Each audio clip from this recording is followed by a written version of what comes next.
50% of whatever the engineering and environmental fees are going to be. And we put that into our budget for the next fiscal year after those projects are funded. The second one that happened since I've been here was Pageland and Theodore, and we completed that project in March of 2018. It was also funded by CDBG. The total construction cost was $262,003, and we also used R.L. Jones as the contractor. Then Arneson and Scotsman was funded through a CDBG grant. That was completed in September of 2018. It was $250,919 in construction costs, and we used D&D as our contractor. The next project listed was a part of the 2018 Street Bond Program. And so to remind everyone, we went to the Kirby voters in May of 2018 and asked them to approve a $6.8 million street bond to totally reconstruct Afroman Road and do mill and overlay of some of the feeder streets off of a certain section of Afroman. And then if enough funds remain, to do some of the feeder streets a complete reconstruction, such as Hedwig and Baldwin in this area. So our engineers at the time recommended to move the project faster to break it up. So they said, let's go ahead and bid out the bill and overlay, which were those smaller side streets, and go ahead and get that done because that's a lot faster. And then let's start working on the design for the larger project, which was the Ackerman and those feeder streets that needed a complete rehabilitation. So those streets were Kirby Heights, File, Harris, and Peppermint, and we completed that in November of 2019. It cost $180,751, and we used J&P paving. Next, we applied for a CDBG grant for Hickory Hill Phase 1. So it's a fairly long street that also has a cul-de-sac. So the total cost for that project was over $1 million. So that was the year that I came to council and said, when I go to these CDBG workshops, I noticed that cities were applying for really large amounts, $400,000 and $500,000 amounts. And we had historically only been applying for things up to about $200,000. So I said, let's just go for it. Let's apply for at least half of that project. So we were actually funded at our largest CDBG project that I'm aware of, $449,688, and we completed phase 1 in February of 2020, and we used the contractor R.L. Jones. The next year we applied for phase 2 of Hickory Hill. I don't remember that exact amount offhand, but we were denied that year. So that particular year we did not receive funding at all. We were told that that portion of the street did not qualify. And one thing to explain about CDBG funds is the only streets or infrastructure projects that qualify for CDBG funds have to be low to moderate income. So for example, a street that has high commercial properties would never qualify for CDBG because of the income levels in the area. So typically these are residential streets that fall in that category. The way they assess that is they go by the demographics provided to them through the U.S. Census Bureau. And Bexar County does their own assessment where they have gone to all of the communities that qualify for CDBG and determine which streets are low to moderate income. And they have a map available. So if we apply for a street that doesn't qualify, and again, a lot of people were concerned because they said, how can one portion of Hickory Hill be low to moderate income and not the other portion? Well, it was. So we were not able to get funding for that section, so we moved on to a different project, which we'll talk about shortly. The next project that's listed is Zingelman. And everybody has heard probably multiple times discussion about the Zingelman Road project. So from what I understand, looking at the historical records, I believe that it was 2012 that the city applied for a Metropolitan Planning Organization grant for monies to totally rehab and reconstruct Zingelman Road to include bike lanes and sidewalks. And that particular year, we actually were funded 2 projects. It's my understanding we applied for 3, Old Seguin Road, Zingelman Road, and a hike and bike trail in Friendship Park.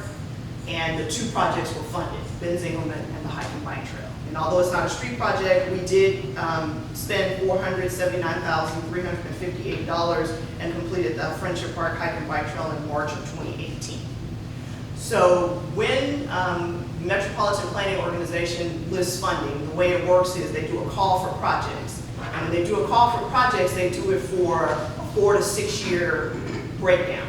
So you apply and you get funded in 2012, and then a year later is when you're able to start working on the project, because if they fund you in 2012, they categorize you. So they may say, okay, this project will be funded in 13, this project in 14, the next one 15, the next one 16, among all of the people who were awarded the grant. And so when I got here in September of 2014, I was contacted by TxDOT because even though the MPO, which is federal funding, is where you get the money, in Texas, the Texas Department of Transportation is the project manager for all Texas MPO projects. So TxDOT contacted me and said, the city of Kirby was funded for this project 2 years ago, and you have not moved on it. So I immediately had to attend a training workshop on how the program works, because you have to have a certified person go through this training to participate. And at that time, the prior employee was not here, so we didn't have a certified person, so we had to go through the certification. Then I learned that the project had not gone to design at all. So we had to start moving that process, which that had already put us about 2 years behind schedule. So we started working on that project. Of course, because it is a federally funded grant, you're required to give those bids to the lowest responsive bidder. So that means when a person submits their bid, basically if they come in the cheapest and they still met all of their other requirements that are in the bid packet, then that is who you have to award the contract to, or you reject all bids and you start over. So at that time, our engineers, who was Ford Engineering, made the recommendation for us to give the contract to San Antonio Constructors, who was the lowest responsive bid. That is who is currently still working on that project right now in March of 2021. And that is our pending completion date. It has been postponed and pushed back many times. The city has discussed this at several meetings and talked about our options of terminating the contract, forcing their bond company to try to put some fire under them. We've had several setbacks with this project, but because it is funded through the MPO and it is a $2.1 million project, there are a lot of legalities with canceling that contract that could potentially have jeopardized the funding. So we made the decision to keep moving forward, just let them finish the project. And we are hoping that it will be finished by the end of this month. They are in the final phase of 7, and they were working on just some punch list repair items from phases 4 through 7, because we had already accepted 1 through 3. So that warranty is already expired. The only areas that we can still go back on punch list items are 4 through 7, because that has not been accepted yet. And there is a walkthrough scheduled this week to see if they've actually completed everything in the punch list. Would you also mention, because of their delay, what happens as far as the penalty? So because this was a 365-day contract, or $2.1 million project, once they hit day 366, in the contract, the city has the ability to charge them liquidated damages. So that's basically $250 a day penalty that we are taking away from what we pay them. It's not money that we're getting back, because again, this is a reimbursable grant. So what we pay out, TxDOT reimburses us 80%. So we're paying out less overall. And as of their last invoice, which was probably November, they were over $100,000 in liquidated damages. So that's money, the work that they've done, that they will never be paid for. The next project is Afroman Road. As I mentioned already, how that was funded through voting in May of 2018. And the way a bond project works is, so the voters approved it in May of 18. We go out through our financial advisors and you bid out to different banks to basically give you a loan. That's what it is. So we got that money in December of 2018, secured into our bank. And then we were able to start with the design and so forth. So we changed engineers all in that process. So we now work with M&S Engineering, who has been working on the design of the project since we hired them. They had multiple turnover. We've had 3 city engineers since we hired them, who are all working on this project. The latest information I received today is that final plans for Ackerman should be ready by the end of this month. And Part of it is it's a complicated design because they have to coordinate utilities with AT&T, CPS Energy, and there was even some work with gas lines. So all of those things have to be coordinated and placed into the design plan before we go out for bid, because you don't want to rip up the street and then you discover that there are utility issues. All of those expenses, the city will be able to pay for with the bond money that remains in the account. The account has been earning interest. So again, we already spent $180,751 of it on the feeder streets, plus engineering fees for that portion, plus whatever engineering fees we've been paying on Acroman. But we will have to fund at 100% the remaining costs. The good thing about a bond project is that it's technically our money, so we don't have to take the lowest responsive bid.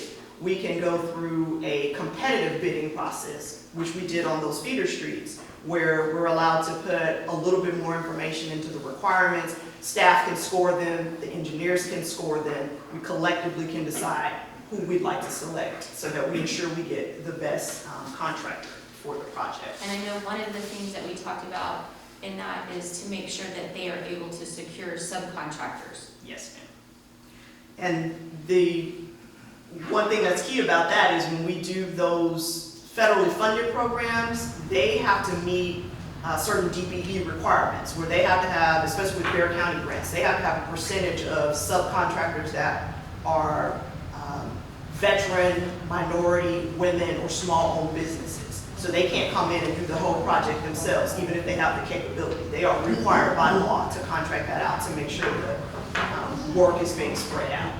So that's been another delay with our current contractors on Zingelman. They've gone through 4 different subcontractors, and I assess that they've had some business challenges, which has been a reason for that. And again, no fault of the city, but it is something that we have suffered as a result of. Now, going back to the Afroman project, just for everyone's information, when we do get the design, it will come to City Council for approval, and then we can go out for bids on the project. It will be a 20 to 24 month project because it is a very extensive project. We will never completely shut down Afroman Road. Part of what will go in the bidding packet is them phasing it out so that through traffic will remain.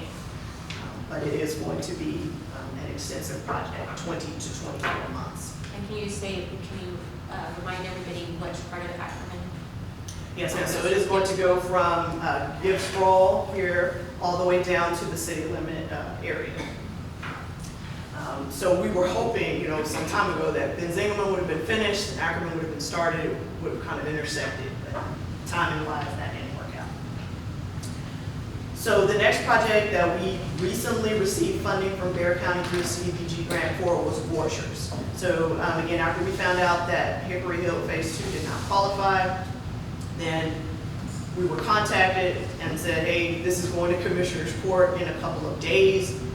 If you want money, you need to come up with another project. So using our street assessment plan, we looked into the plan and the next street was Washers. So we